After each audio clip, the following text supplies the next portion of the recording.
ජීවිතය විඳින කෙනෙක්ද නැත්නම් විඳවන කෙනෙක්ද? සිහිනයක් නැතුව, අරමුණක් නැතුව, දිශාවක් නැතුව ඔබ ජීවිතේ ඉබාගාතේ යන්න දෙන කෙනෙක්ද? බොහෝ අය කරන්නේ උදේ නැගිටලා රෑ වෙනකන් ජීවිතේ සර්වයිවල් එකට එන්න නැත්නම් ජීවිත වෙන්න අරගල කරන එක.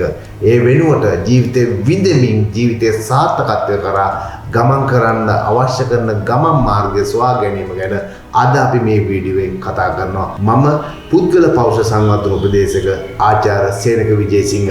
මගේ මේ YouTube channel එක subscribe කරලා bell icon එක click කරලා මේ වීඩියෝ නැරඹීමට මා සමග සම්බන්ධ වන්න.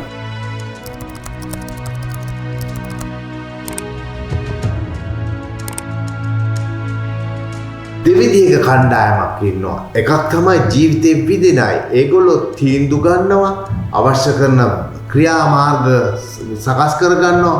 බාහිරයට චෝදනා කරමින් සිටින්නේ නැහැ. තමන්ගේ සාර්ථකත්වයේ වගකීම තමන් තුල තියෙන කියන දේ හිතට අරගෙන වැඩ කරනවා.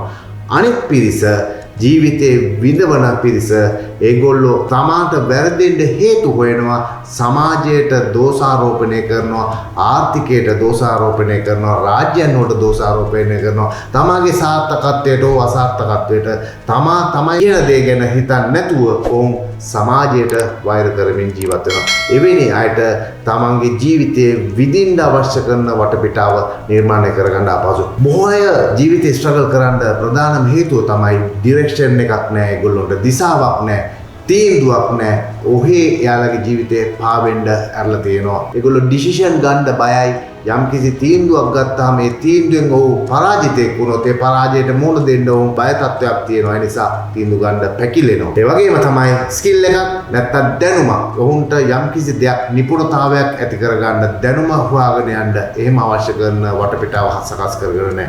මෙන්න මේ කාරණා ප්‍රධාන කාරණා වෙනවා යම් කෙනෙක් තමන්ගේ ජීවිතයේ විඳවමින් ජීවත් වෙන දෙයට. තමන්ට තියෙන ටයිම් එක වේස්ට් කරනවා. ගොඩක් අනවශ්‍ය විදිහට සෝෂල් මීඩියා එක ඉහළ පහළ යනවා. ඵලදායීතාවයෙන් තොර දේවල් වලට කාලය වෙන් කරනවා. මේ වගේ දේවල් අපේ ජීවිතේ ෂණයෙන් මේ මොහොතේම ඉවත් කළ යුතු වෙනවා. ඔබ ජීවිතේ විඳින කෙනෙක් වෙන්න අවශ්‍ය නම් පළවෙනි තීන්දුව ගන්න මේ මොහොතේම මම ජීවිතේට දිශානතියක් යොතු කර ගන්නවා. මගේ ජීවිතයේ ඩිරෙක්ෂන් එක මම තෝර ගන්නවා. ඒ සඳහා මම කැප වෙනවා කියන දේ. ඔබ දැඩිව අධිෂ්ඨානය කළ යුතුයි.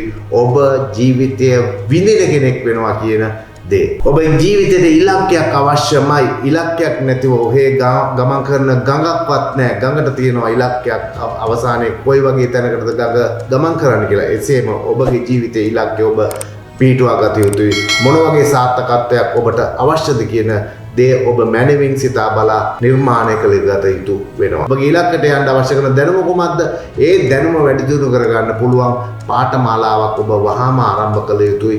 මොකද ඔබගේ දැනුම සහ ස්කිල් එක තමයි ඔබව ජීවිතයේ විඳින පුද්ගලයෙක් බවට පත් කරන්නේ. ඔබ කරන දේවල් වල මිස්ටේක්ස් වුණොත්, අත්වැරදි වුණොත් බය වෙන්න එපා. මොකද අත්වැරදි වීම වලින් තමයි ඔබට පළපුරුද්ද ඇති වෙන්නේ. ඒ නිසා අත්වැරදීම් වෙයි කියලා මම මේ කියන දේ කරන්න කියලා මට වැරදිද කියන එක ගැන බය නැතුව ඔබ ඒ දේ කරන්න. මොකද මේ සියලු අත්වැරදීම් වලින් තුලින් ඔබ උගත ගන්න පාඩම, ඔබ ඉගෙන ගන්න පාඩම ඔබ සාර්ථකත්වයට ගමන් කරන්න පිටුවහල් වෙනවා. ඩේලි ඩිසිප්ලින් එක කියන එක ඔබගේ ජීවිතේට එකතු කර ගන්න වෙනවා. ඔබ ව්‍යායාම කිරීමට, ඔබ වර්ධනය වීමට, ඔබගේ සැලසුම් වලට ක්‍රියාත්මක වීමට ඔබ දවස වෙන් කර ගැනීම අනිවාර්ය සාධකයක් වෙනවා. ඔබ දවසට අවශ්‍ය කරන සියලු ක්‍රියාකාරකම් වල නියැලිය යුතුයි ඔබගේ සාර්ථකත්වය ළඟා කරගන්න නම්. ජීවිතේ විඳින අය ජීවිතේ දකින්න විදියත් වෙනස්. ඒගොල්ලෝ ජීවිතේ දකින්නේ ප්‍රොබ්ලම්ස්, ඒගොල්ලෝ දකින්නේ අභියෝග විදියට. ප්‍රොබ්ලම් වලට ඔබ පරාද කරන්න පුළුවන් වුණත් අභියෝග වලට පුළුවන් වෙන්නේ ඔබ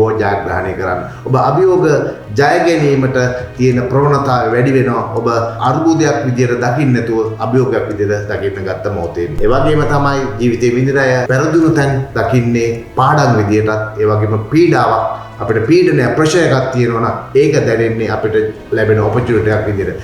මෙන්න මේ විදියට මේ දේවල් දකින්න විදිය වෙනස් කර ගැනීම ඉතාම වැදගත්. ඔබ ජීවිතයේ විඳින පුද්ගලයෙක් බවට පත් වෙන්න නම්. එමනම් ඔබ තීරණය කරන්න ඔබ ජීවිතයේ විඳමින් ජීවත් වෙන කෙනෙක්ද? එහෙම නැත්නම් ජීවිතයේ විඳවන කෙනෙක්ද? ඔබ ජීවිතයේ විඳවමින් සිටපු කෙනෙක් නම් අද ඔබට මේ වීඩියෝ තුලින් සාකච්ඡා කරපු කාරණා වලින් පුළුවන් වෙනවා ඔබ ජීවිතේ විඳවන කෙනෙක් වෙනුවට ජීවිතේ විඳින කෙනෙක් බවට පත් වෙන ඒ ට්‍රාන්ස්ෆෝමේෂන් එකේ ස්වං පරිවර්තනය ඔබටම කරගන්න පුළුවන් පුද්ගලයෙක් බවට පත් වෙන්න. ඔබට ජීවිතයේ යම් කිසි ප්‍රශ්නයක් තියෙනවා නම් ගැටලුවක් තියෙනවා නම් අපේ කමෙන්ට් එකේ සටහන් කරන්න අපි ඔබව හා සම්බන්ධ වෙනවා. ඒ වගේම මෙවන් වූ වැදගත් වීඩියෝ එකකින් නැවත එන සතියේ සම්බන්ධ වීමේ බලාපොරොත්තුවෙන් මම නවතිනවා. ඔබට බොහොම ස්තුතියි.